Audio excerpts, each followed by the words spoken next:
Cold Case, an Angelica Dale Mystery by P.K. Armstrong.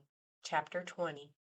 After taking my leave of Terry Flack, I made my way out of the building, smiling and nodding, albeit nonchalantly, to the employees who filled the hallways since my arrival. My thoughts were distracted with forming a list of things I needed to support my suppositions regarding this case. The only thing jolting me back to reality was the blast of cold air that hit me when the glass doors slid open, and the slight precipitation that hit the tip of my nose once I began walking to my car.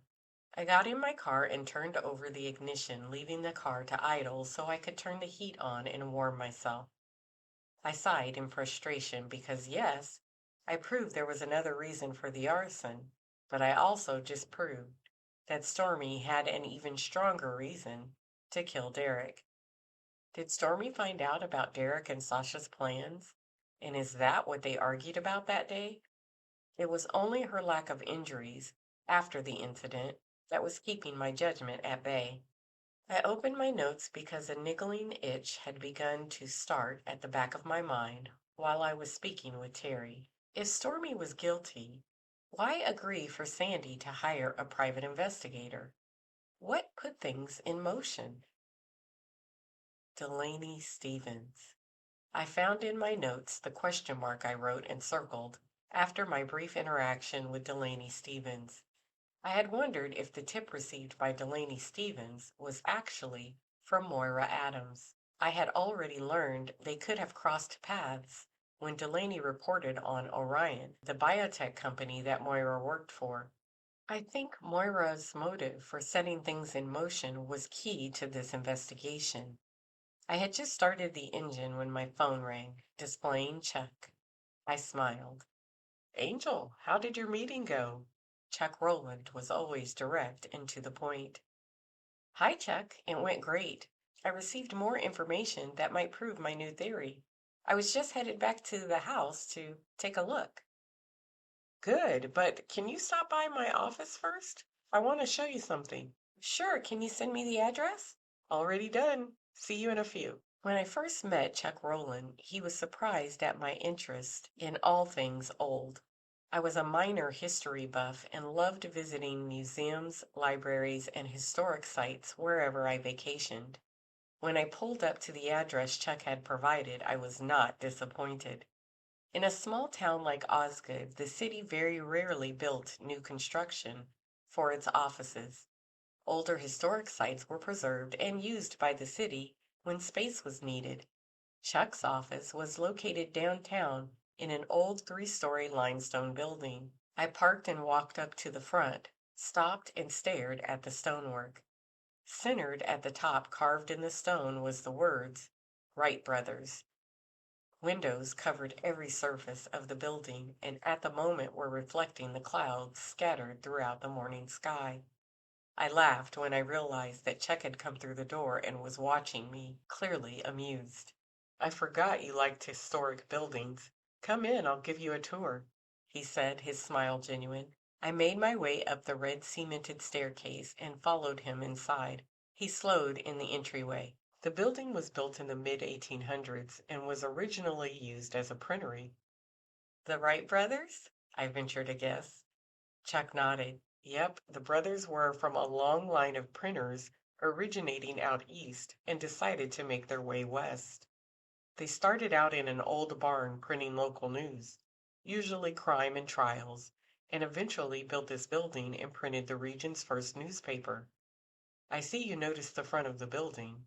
It was built for functionality, not a statement in architecture. Thus, the narrow staircase compared to the sweeping entryways that were common in the era. The large windows allowed the light necessary for the old printery, although years later the owners experimented with electric lighting, which wasn't common to the area until the 1920s. Because of the ingenuity, it was easy for the city to adapt modern fixtures when it acquired the building in the 1960s. We made our way to a large open area where several workstations were occupied by public works employees, some working on computers and others looking at drafting tables, poring over construction plans. Even on this cloudy day, the high ceilings and light from the windows made the artificial lighting almost redundant. We walked through the large room, our feet echoing on the original wood floors, until we reached Chuck's office.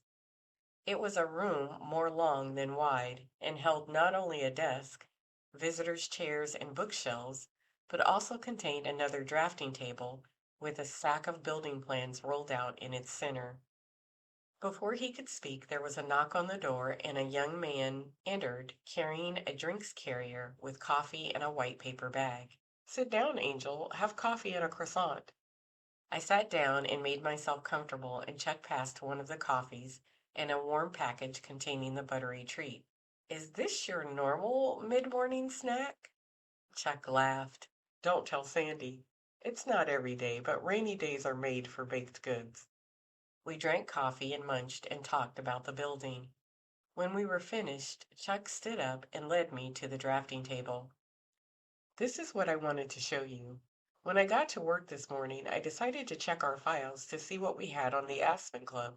I looked at him, slightly surprised. Curiosity, he said, wiggling his eyebrows at me. He began spreading out the papers, which turned out to be the plumbing and electrical design for the Aspen Club.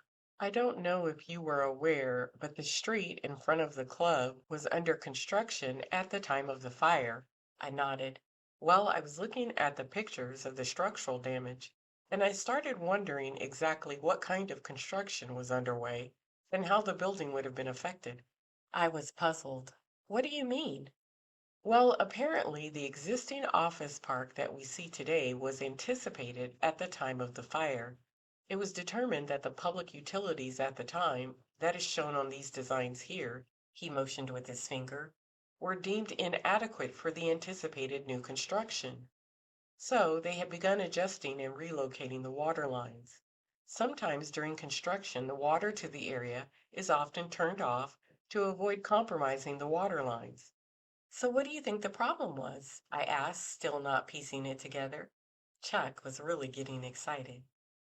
The Aspen Club would have gotten a notice informing them that the water was going to be shut off. He paused and quickly went through a folder of documents. The week of the fire, he finished. Realization dawned. If the fire was deliberate, there may be evidence that it was planned for that night for a reason. Chuck nodded. Also, this building was testing out a new design. It had a reserve tank between the street and the building.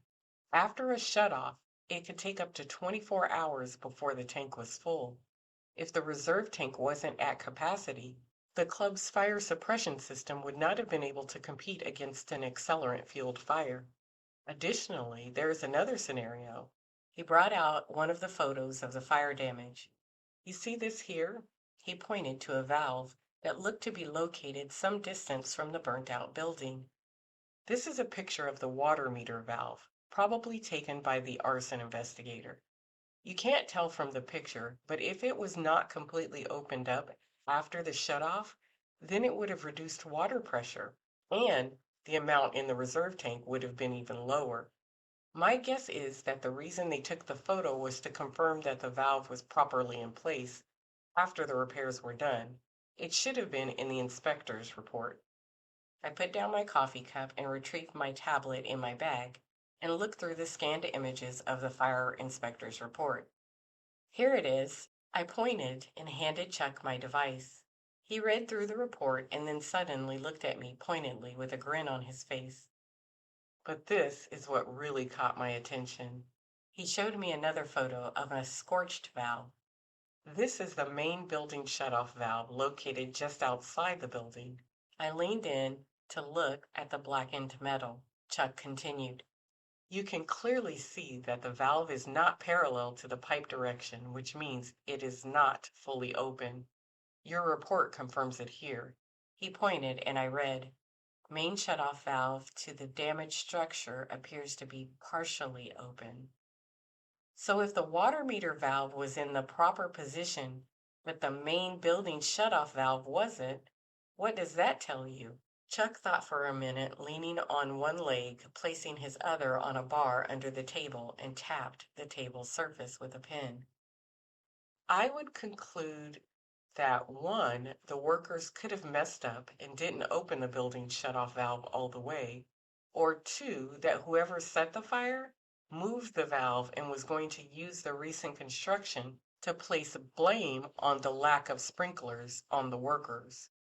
I find it hard to believe that it was the fault of the city. He gave me another grin. Not that I'm biased or anything, but if they remembered one valve, they probably remembered the other. He sat back down with the tablet and scrolled through the reports. But I don't see any follow-up reports indicating they interviewed the workers to confirm they properly opened the second valve after the work was finished for the day. I looked at the plans. I have someone looking into evidence that there was a hidden insurance policy on the club. We have to narrow down the timeline. Does this exonerate Stormie? He hesitated, looked at me, and then shifted his gaze. We sat back down to finish our coffee and croissants. I sipped coffee and looked at Chuck, who was clearly uncomfortable. What's troubling you, Chuck? Chuck sighed heavily. I couldn't help noticing last night a look flash over your face. He looked at me directly, stoically. Angel, if Stormie could have done this, tell me. I have to prepare Sandy. She thinks she's innocent. Chuck, Chuck, calm down. I'm not convinced Stormie killed Derek and started that fire. I promise you. Yes, with what we've uncovered, I have a mental question mark on what exactly she was doing at the Aspen Club that day. But whomever started that fire had to physically control four people. Even a young Stormie could not have done that, especially Corey. He was physically fit. That aside, even if she somehow found a way to do it, she could not have escaped without some signs of an altercation. Her lack of marks, bruises, or injuries is a strong indicator she did not start the fire. Sandy and Stormie have a connection, you know. Chuck drank more coffee. Sandy interviewed, treated, and followed Stormie for her thesis. But it helped Stormie recover to a point she could function. They still see each other. I think if Sandy found out Stormie was guilty, it would be devastating. He put his coffee down, leaned on his elbows, and placed his head in his hands. He slowly began rubbing his temples. I leaned forward and touched his arm. Providers like Sandy can get personally invested. Not in all of her patients, she's too professional for that. But some just get under your skin. Chuck grinned. You mean like investigators?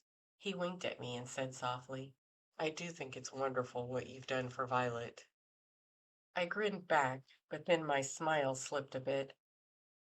I've come to love that little girl and the life we have. Christopher loves her too, and he's so good with her. I paused and glanced at him a little embarrassed. Sometimes it frightens me. Chuck nodded. It's scary to think of a child depending on you for everything they need. I remember holding Christopher in my arms at the hospital, wondering how in the world I was going to protect him and provide for him and Sandy. Well, it seems you didn't have any problems with following through. Christopher tells me you are the best father and a good provider. I had a good partner. I shared my fears with Sandy, and she always made me feel I could do it. He grabbed my hand tightly, that we could do it together. Talking and supporting one another is key to a good marriage. Hmm, it must be where Christopher gets it from. He is always there for me and Violet. Sometimes it's enough for him to say, I know you can do it, but let me know where I can help. I smiled, thinking of Christopher, and looked up to find Chuck watching me with a knowing look on his face. What am I saying? I probably shouldn't be talking to Christopher's dad like this. I tried to act natural. I'd like to take copies of the documents you have uncovered. I'll make a call to the forensic accountant to provide information on the dates she needs to focus on. I looked at him and smiled. This is great work, Chuck. I called Terry Flack from the car and explained why I wanted her to focus on the months before the fire. I disconnected and turned my attention on getting close to Moira Adams. I had to find her first. I only had her employer and an old address. I thought for a minute, maybe I could kill two birds with one stone. I needed to confirm that Delaney Stevens and Moira knew each other.